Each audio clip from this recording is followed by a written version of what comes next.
Untuk jadi orang yang produktif, kita perlu jadi orang yang fokus. Dan untuk kita bisa meningkatkan fokus kita, maka kita perlu mengurangi yang namanya gangguan. Nah, teman-teman, hari ini kita akan ngebahas tentang 2 jenis gangguan yang seringkali mengganggu fokus kita. Jenis gangguan yang pertama adalah gangguan di dalam pikiran. Ini gangguan yang mengganggu kita pada saat kita lagi fokus ngerjain sesuatu. Dan gangguan itu teman-teman sangat dekat ya. Bahkan mungkin teman-teman juga lagi pakai nih sekarang, yaitu gadgetnya teman-teman ya. Nah, gangguan yang seperti ini itu lumrah, sering banget terjadi, dan hari-hari ini hampir semua orang terganggu. Bahkan pemimpin-pemimpin besar juga ya. Business Insider mengutip satu penelitian yang bilang bahwa rata-rata orang itu menyentuh layar handphonenya 2617 kali dalam satu hari. Itu orang-orang yang umum tuh. Tapi orang-orang yang top 10% ya, artinya yang gila banget dengan gadgetnya, itu menyentuh lebih dari 5.400 kali. Artinya apa teman-teman? Ini jumlah yang besar banget. Waktu yang kita keluarin untuk HP kita tuh banyak banget. Kalau dihitung dengan satuan waktu teman-teman, minimal kebanyakan orang itu menghabiskan 2,5 jam waktunya setiap hari di sosial media. Itu belum termasuk kalau kita cek email, kita buka handphone untuk keperluan yang lain, termasuk mungkin nonton Netflix.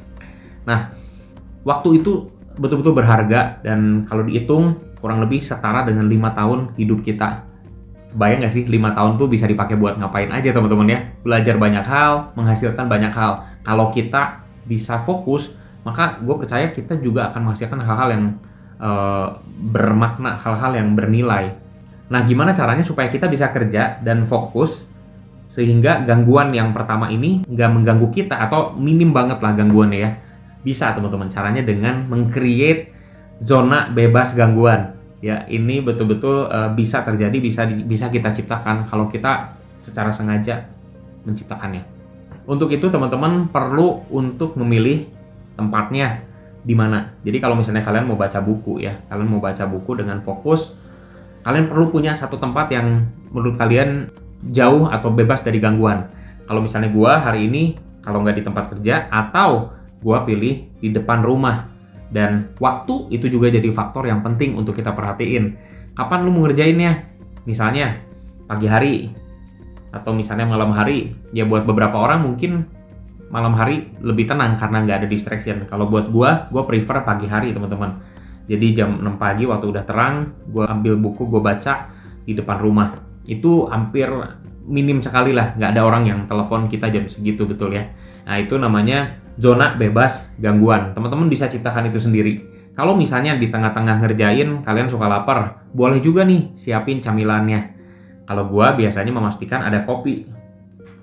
Kayak gini nih teman-teman, ya. Jadi udah disiapin dulu supaya apa? Waktu kita lagi ngerjain, jangan tiba-tiba kepikiran mau ngambil kopi. Karena setiap kali kita ninggalin kerjaan kita, teman-teman, dan kita kembali ke kerjaan kita, residu gangguan ya mungkin kelihatannya sederhana, cuman gue habis ke bawah sebentar terus nyiapin camilan atau kopi terus udah. Tapi ternyata ya residu gangguan artinya mungkin di bawah tadi kita ngeliat sesuatu dan kita jadi kepikiran, itunya ke bawah tuh, sehingga waktu kita kerja itu kita nggak bisa full attention, kita nggak bisa fokus. Jadi yang pertama teman-teman, jenis gangguan di dalam pikiran, dan itu bisa kita atasi dengan menciptakan zona bebas gangguan versi kita. Pastinya bisa beda-beda, so temukan caranya ya teman-teman ya. Boleh tulis juga di kolom komentar, kira-kira zona bebas gangguan kamu kayak gimana sih? Jenis gangguan yang kedua adalah gangguan di dalam perjalanan. Nah, gue percaya setiap kita lagi berjalan nih menuju satu titik ya. Entah itu sesuatu yang besar, entah itu sesuatu yang mulia, tapi gue percaya pastinya berharga, ada nilainya, makanya lu kejar. Nah, waktu kita lagi mengejar hal tersebut, katakanlah contoh yang sederhana misalnya dalam jangka waktu 1 tahun. Di awal tahun kita rencanain buat melakukan satu hal, mencapai satu tujuan. Nah, di perjalanan itu teman-teman akan ketemu dengan gangguan-gangguan yang akan membuat teman-teman mulai menyimpang ke kanan atau menyimpang ke kiri. Waktu teman-teman lagi ngejar sesuatu yang bagus, yang bernilai, ada banyak hal-hal yang looks good teman-teman, kelihatannya bagus dan juga kelihatannya bernilai. Tapi itu seringkali membuat kita akhirnya nggak mencapai tujuan yang benar-benar udah kita set di awal. Itu sebabnya gue bilang ada peluang yang kelihatannya baik, tapi akhirnya bisa menjauhkan kita dari apa yang betul-betul baik, yang benar-benar baik.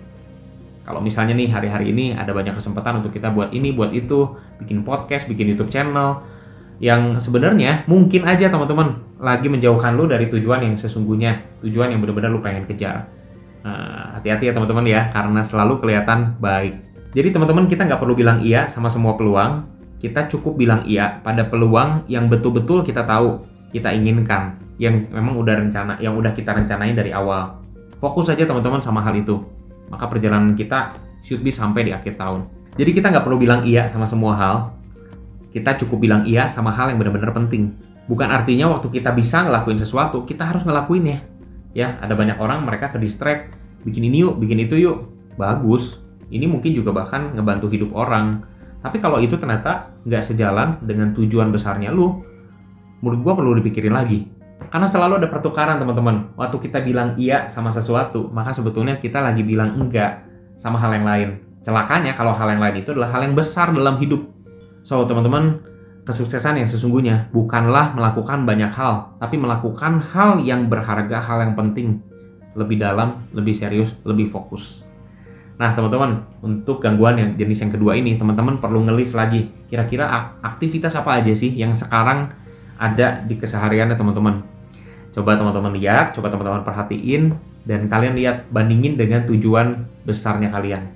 Berapa banyak aktivitas-aktivitas yang mungkin teman-teman bisa coret, yang waktunya bisa teman-teman alokasikan untuk mengejar tujuan besarnya teman-teman.